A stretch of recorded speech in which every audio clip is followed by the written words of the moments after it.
Debra. I wanted to take a moment just to highlight you and your progress in our community. How you doing? I'm doing well. Thank you very much.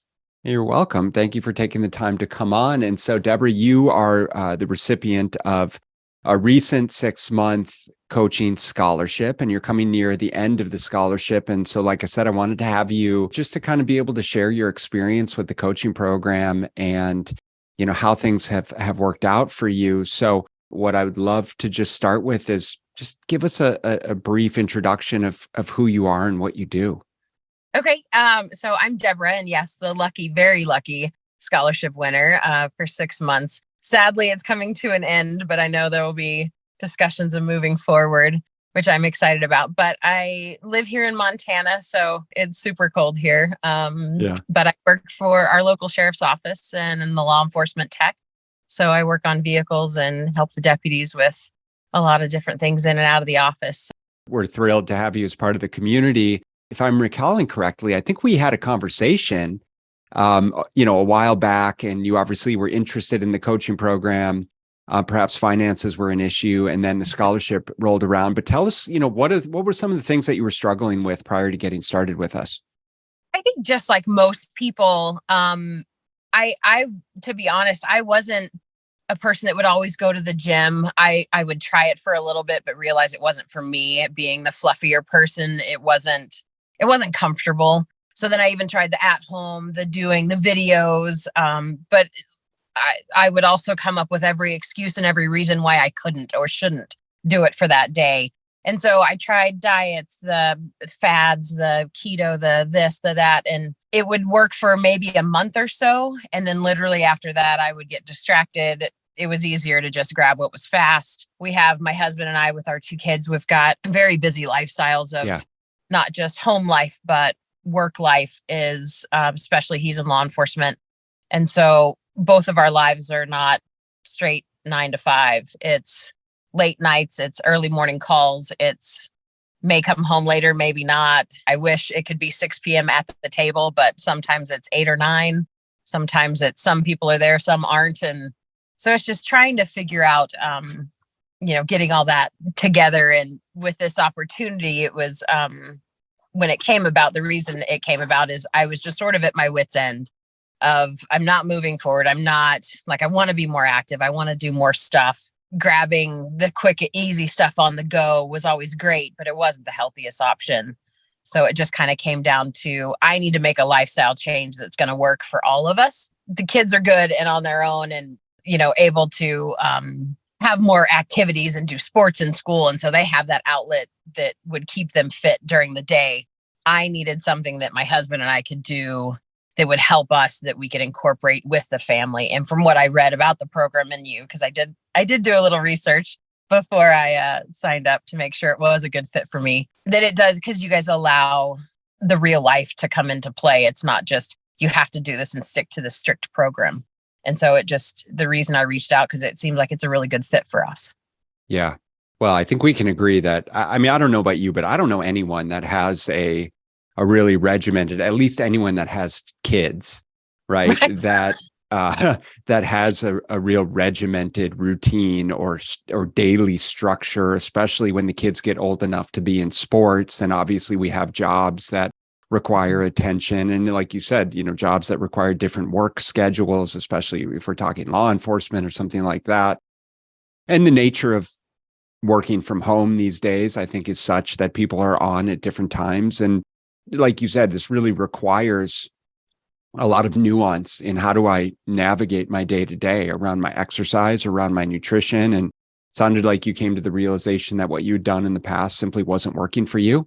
And you needed to find a realistic way to make those changes within the context of that crazy schedule. It's not dissimilar conversation that we had with Mike. And frankly, it's the same conversation that we have with virtually every single client, because I think maybe you'd agree the biggest limiting factor that we have is being able to just consistently make better decisions in our life, regardless of the roadblocks that fall in our path. Right. And I think the roadblocks is what I think that's a huge hurdle for most. And mine was, I didn't have the knowledge that obviously all of you guys have and the support and stuff that I needed to do, eat this and that. Like I have learned a ton where it's retrained. And basically I was just talking to my captain about it. Like this program helps you kind of retrain your brain as to what you should be doing. And if you don't do it, how do you get to the next one? Like, okay, that happened, but we need to move past it and go to the, how am I going to fix it? So it's not just a diet or that, it's really a lifestyle, complete change. And a lot of it that I wasn't aware of is that I don't have the knowledge of all of the nutritional stuff. Of my coach and I have talked about it a lot of times, which have been a lot of super helpful things of just sending me a grocery list of like, these are more of what you should be, and just simple things to help a lot of us just get an idea of where we should be and what we should be purchasing and what would be good to keep a balance, the quick go-to meals. And those are little things where I was telling my coach, like when you stand in an aisle, there's 50 different nutritional bars. Right. I don't know. I don't have that knowledge of 10 things I should not, that I should look for that aren't good for me to have. You kind of want someone to teach you those things. Is like, you want to make sure it has this and this, or like, yeah, I know that brand's really good. Anything from that group is good. Not trying all 50. So getting that knowledge is invaluable, especially in our extremely busy grab on the go kind of days that we have in lifestyle. It sounds like that the support that you got from Coach Dan was of particular help for you as you kind of navigated your way through. Yeah. Coach Dan's amazing for one. So glad that he is on board with you guys. Me too. He's one that he makes you feel like if you fail, then it's in my mind, it's a huge failure to him. He's like, okay, anyway, get over it. I'm not worried about it. Debra, you're doing good. Your numbers are good. Just go to the next. What are you going to do next to fix it? Or when you come into that hurdle, how are you going to address it? And it's kind of like, oh, okay, so it's not that big of a deal. I made it much more worse in my mind than he was. Yeah, and that's such a big point of really just changing the narrative in our head around, like you said, is I made some bad decisions or decisions that aren't necessarily in line with my goals. It's not a failure. It's simply a learning opportunity. So how do I pivot from this and just make a better decision the next meal? How am I setting myself up for success? And the next time I'm in this situation, how can I strategically leverage what I learned from this opportunity, this lesson, and use it to make a better decision? And that's how we change our behaviors. That's how we change our patterns. That's how we change those feedback loops. And that's ultimately what we're trying to impart with our clients, just like you. So as a result of, getting the guidance and the support and the accountability from Coach Dan, as a result of building the knowledge and getting the clarity around better food choices, what have your results been thus far? So I will say one of my little whoopsie road bumps were last week because it was my husband's birthday. Plus we had a few dinner parties. So I may have opted for some really delicious bread a couple too many times. I will fault for that myself, but I've learned that there's more salads and stuff in my future now for this week. But the scale is coming back down. But I've dropped, in my mind, it's a significant number. In the 6 months, it's been 22 pounds. Very significant. I was significant. Or it was at 27 pounds, which I was more proud of. But that was a week and a half ago. But yeah, so we fluctuated about 5 pounds. But that number is starting to come back down. So and we obviously applaud you on the weight loss, but you and I both know, and hopefully, those people that are listening and watching this also acknowledge that the scale weight's just one small piece of the puzzle. Right. And like you said and identified just now is, what to do, most importantly, to continue to move the needle down, and how the decisions that you made were, one, intentional decisions that the repercussions from, that also how to pivot from, and that similarly, like I just said, that you're going to be able to leverage to make better decisions moving forward, and that knowing that you have flexibility and freedom. And this is not a situation where it's like, oh, I blew it, I failed, on to the next diet. Yep. And I think that's what's helped the most, is that he's made me realize that it's just a blip in time. It's an instance. You made a choice, you enjoyed it, but now how are you going to move forward? Because you can't make that same whoopsie all the time, because that's what I was doing. And obviously that didn't work, because that's where the scale weight went up, obviously. So to redirect it, it's, we're all human. Everybody wants to have that piece of cheesecake for dessert at the party or whatever. Just realize that you just can't have the piece of cheesecake all 3 meals, all 7 days.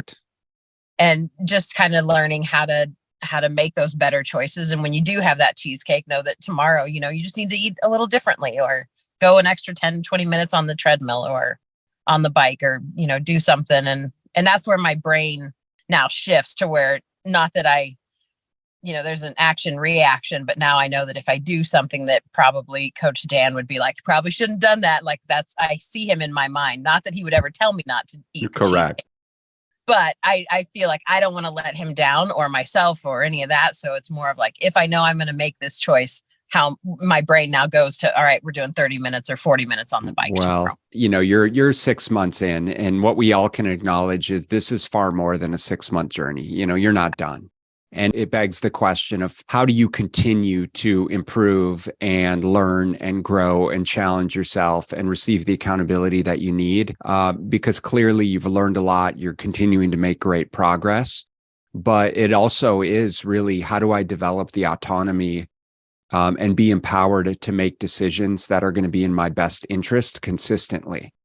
Mm-hmm. And knowing that while we always will be here to support you, this ultimately is something that comes down to intrinsic motivation and really embracing the process of, I just enjoy exercising because it's part of my lifestyle now, and it makes me feel good. And I enjoy eating healthier foods because I know it makes me feel good. It makes me have more energy, sleep better. I'm seeing movement on the scale in terms of, you know, like I said, my brain function, the example I'm setting for my kids, my relationship with my friends and family members, whatever that looks like. And ultimately, you know, that's what we really want for you. And so I applaud you on your efforts thus far. How do you think that your time so far in the program will continue to serve you long term?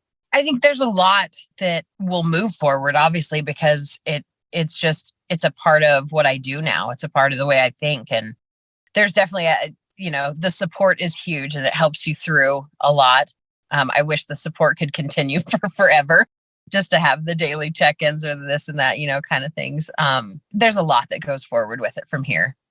Good. And let me ask, where do you think you would be had you not taken action and applied for the scholarship when you did? You know, honestly, probably heavier, because it was just, the scale was going up. I definitely wouldn't be as goal-minded, for sure. And so with that said, what would you say to anyone that's sort of on the fence, considering working with us? Just do it. Pay for the coaching. It's invaluable. That's great. I mean, I appreciate you being honest and upfront about, you know, your experience thus far. And we're absolutely honored and grateful to have you as part of the coaching program, and to be able to continue to support you in whatever way we can moving forward. And so if there's anything else that you want to infuse here, you're welcome to. Otherwise, I'll let you get back to your work day. No, you guys have just been awesome. It's been life-changing for my welcome. whole family. So I appreciate all of you. Well, we appreciate you, and we will talk more. Have a good rest of your day. I will. Thank you. You too.